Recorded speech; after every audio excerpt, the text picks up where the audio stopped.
Hey y'all, here we are on a Friday. Been a few days since I've been on. It's awful dreary and cold here in East Texas. Rain's kind of kept me indoors. But that's all right. Decided we'd come on tonight and visit a little bit here at the end of what's this, second week of December. I've been blessed with a new opportunity and job that I've been working and running hard at. It's a sales job, so it takes a little time to get things rolling with it. So I got some news from my oldest son. His grandfather-in-law just passed away just a few hours ago, and kind of unexpected, and complications with pneumonia. So definitely remembering them in prayer tonight. But I got all the Christmas cards done today, and they're all on the way and in the mail, and I felt pretty accomplished.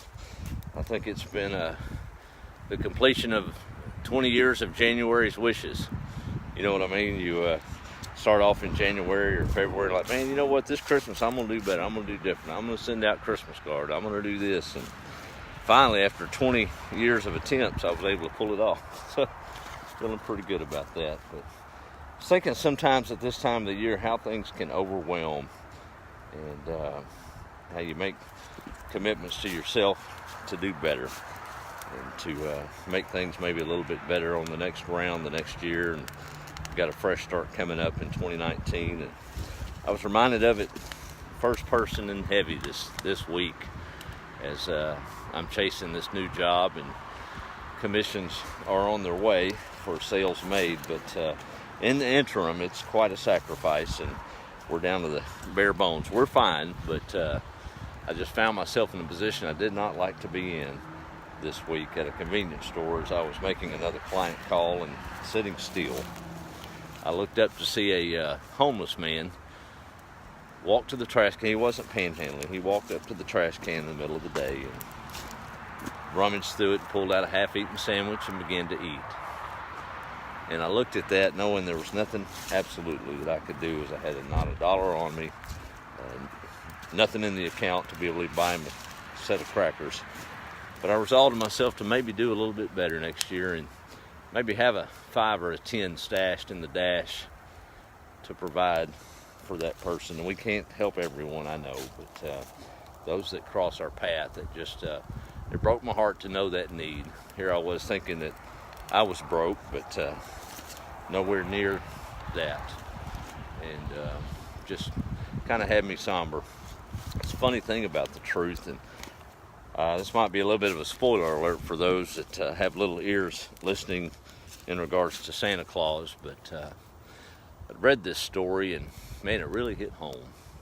And if you got little ones around that believe in Santa, as they should, you might cover their ears. This might be a little bit of a spoiler for them.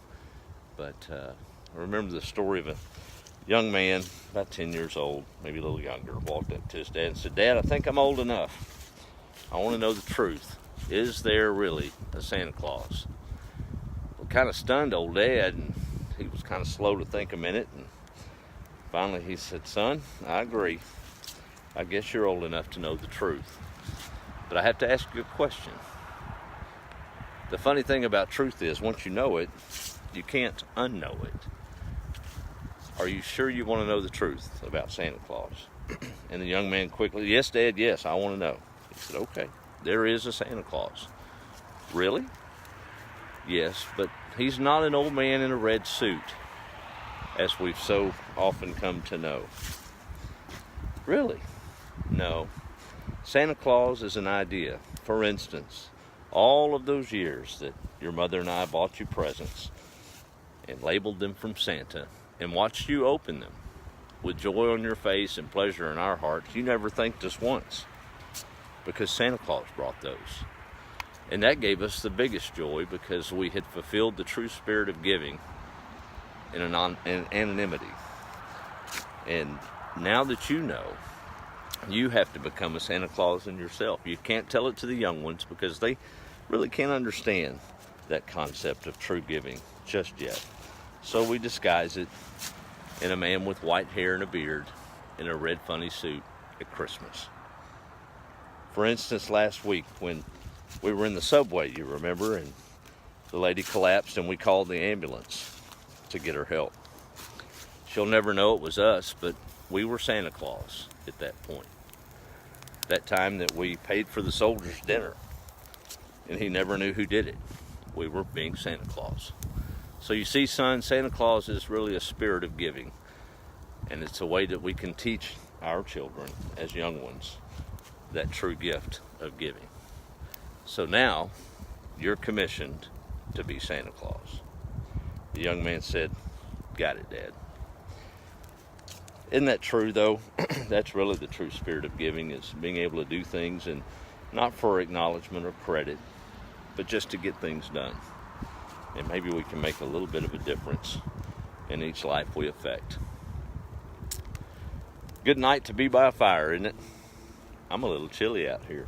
The chickens are happy they're fed, and Hudson even got him a Christmas rawhide bone he's in there working on. So we're going to go inside and then enjoy a movie or two probably at the end of this work week. I've been blessed and have been provided for this week, and count myself highly favored. But hopefully y'all, those of you that have sent in your address for Christmas cards, they are on the way. So I took a little time, and I don't know why in the world I took that task on right here at the busy time of the year, but there was no greater joy than stopping, even though my hand got tired, and writing maybe a little personal note and thinking about each of you as I sent those cards out, as well as some of my family and friends that I haven't really talked with necessarily in years, and it felt good. Let me do a little roll call, and we'll call it a night. Let's see here. We got Donna on. Hey, how are you? Thank you, Donna. And Misty Dawn's on. How are you? We'll sure do it, Misty. Saying a prayer for a similar situation. Thank you. Let's see. There's Gary. Hey, Gary, how are you? And Brenda in Arkansas. Susan's on. And it looks like that's everybody checking in at the moment. But y'all sound off where you're at. I think the furthest Christmas card we sent out, I know we've got listeners in the UK and Ireland and all across the United States, but I was able to send a Christmas card to a newfound friend and cherished friend, Foster and Lenny Martin, down in the Philippines. So I even had to ask him if I got the address written right. I hope one stamp will get it. I guess we'll see. So y'all have a good evening, and be the light, and cherish your time with friends and family. And remember those around you that are hurting this holiday and always. And remember, you are Santa Claus. So make it happen. Be the light. We'll talk with you later, y'all.